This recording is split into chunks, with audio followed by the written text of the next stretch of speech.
এই পৃথিবীতে নবী রাসূলগণের আগমন ঘটেছিল, উদ্দেশ্য ছিল এই আল্লাহর জমিনে আল্লাহর মানুষের উপরে আল্লাহর বিধান কায়েম করা।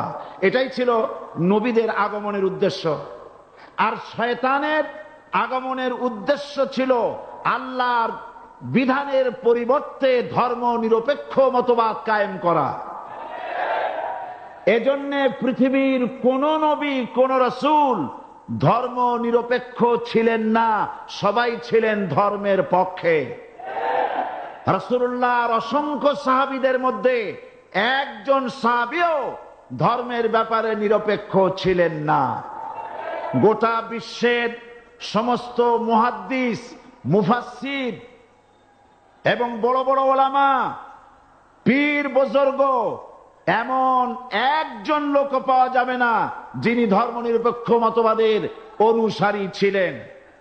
তাই ধর্মনিরপেক্ষ মতবাদের অনুসারী হওয়ার অর্থই হচ্ছে পবিত্র কোরআন হাদিসের সরাসরি অমান্য করা এবং আল্লাহ ও তার রাসূলের সাথে বিদ্রোহ ঘোষণা করার শামিল। ধর্মনিরপেক্ষ মতবাদ শয়তানের আবিষ্কৃত মতবাদ বলেই দুনিয়ার অধিকাংশ ইহুদি, খ্রিস্টান, মুশরিকরা এই মতবাদের অনুসারী। ইসলাম সম্পর্কে অনভিজ্ঞ পৃথিবীর কিছু কিছু মুসলিম দেশের কিছু কিছু নামধারী মুসলমান ধর্মনিরপেক্ষ মতবাদের ষড়যন্ত্রে পা দিয়েছে। আল্লাহ তাদেরকে রক্ষা করুন। আমরা বলি আমিন, সবাই বলি আমিন। বিশ্বের সমস্ত বিধানগুলোতে সেকুলারিজম, ধর্মনিরপেক্ষ মতবাদের অর্থ করা হয়েছে ধর্মহীনতা এবং ধর্ম বিরোধিতা। এর বাস্তব দৃষ্টান্ত আমরা দেখতে পাই বর্তমান যে সরকার আছে, তাই সেই সরকারের আমলের ভিতরে আমরা এই জিনিসটা দেখতে পাই। সত্য কিনা বলেন? সত্য কিনা বলুন? এই দলটির নাম ছিল আওয়ামী মুসলিম লীগ। এই দলটির নাম ছিল কি? আওয়ামী মুসলিম লীগ। তখন তারা নারায়ে তাকবীর, আল্লাহু আকবার ধ্বনি দিত, স্লোগান দিত। কিন্তু ধর্মনিরপেক্ষ মতবাদ দলীয় আদর্শ হিসাবে গ্রহণ করার কারণে নারায়ে তাকবীর, আল্লাহু আকবার এই স্লোগান তারা বর্জন করেছে। 1972 সনে যখন তারা ক্ষমতায় এলেন, তখন সংবিধানের শিরোনামে মুসলিম প্রথা সিদ্ধ বিসমিল্লাহির রহমানির রহিম তারা পরিত্যাগ করেছিল। সমস্ত বিশ্ববিদ্যালয়ের মনোগ্রাম থেকে ইকরা বিসমি রব্বিকাল্লাযী খালাক, রব্বি জিদনি ইলমা, এটাকে তারা বাদ দিয়েছিল। সলিমুল্লাহ মুসলিম হল, এই নাম থেকে মুসলিম শব্দ বাদ দিয়েছিল। নজরুল ইসলাম কলেজের নাম থেকে ইসলাম শব্দ বাদ দিয়ে শুধু নজরুল কলেজ করেছিল। এগুলি অসত্য না সত্য? বর্তমান এই সরকার ধর্মনিরপেক্ষ হওয়ার কারণে ইসলাম এবং মুসলিম বিদ্বেষী, তার অসংখ্য প্রমাণ এই জাতির কাছে রয়েছে। দেশের শ্রেষ্ঠ সন্তান হচ্ছে আলেম ওলামা, পীর বুজুর্গ। বলেন সুবহানাল্লাহ। দেশের শ্রেষ্ঠ সন্তান পীর মাশায়েখ আলেম ওলামাদের বিরুদ্ধে কোন জায়গায় কোন দুর্ঘটনা ঘটলেই তাদেরকেই দায়ী করা হয়।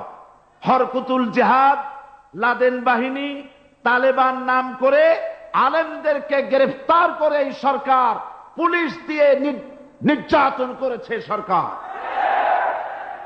একথা সর্বজনবিদিত যে সন্ত্রাস এবং হত্যা ধর্ষণের 90% অনুষ্ঠিত হয় কলেজ বিশ্ববিদ্যালয় পড়ুয়াদের মধ্য থেকে।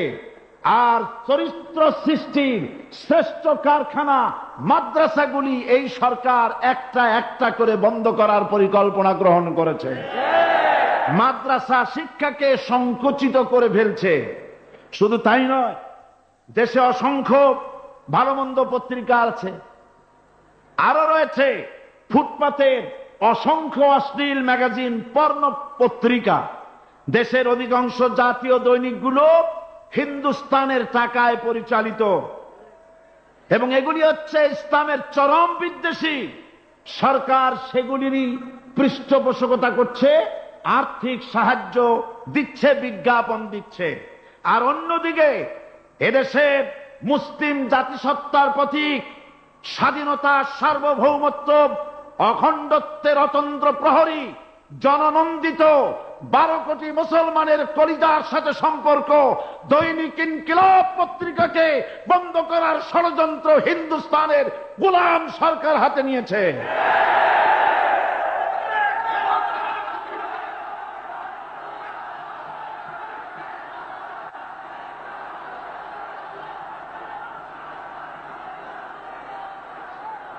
সরকার বস্তুনিষ্ঠ সাংবাদিকতায় ভয় পায়, ইসলামের পক্ষে কথা লিখলে ভয় পায়।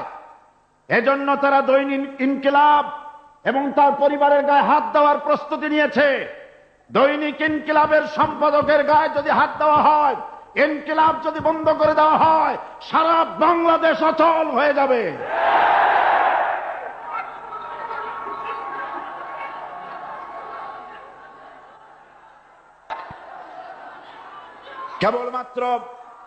কেবলমাত্র ইসলামী রাষ্ট্র ব্যবস্থাই পারে হত্যা, ধর্ষণ, চুরি, ডাকাতি, জেনা, ব্যভিচার থেকে রক্ষা করে একটি সন্ত্রাসমুক্ত সমৃদ্ধ একটি বাংলাদেশ উপহার দিতে পারে কেবলমাত্র ইসলামী রাষ্ট্র ব্যবস্থা।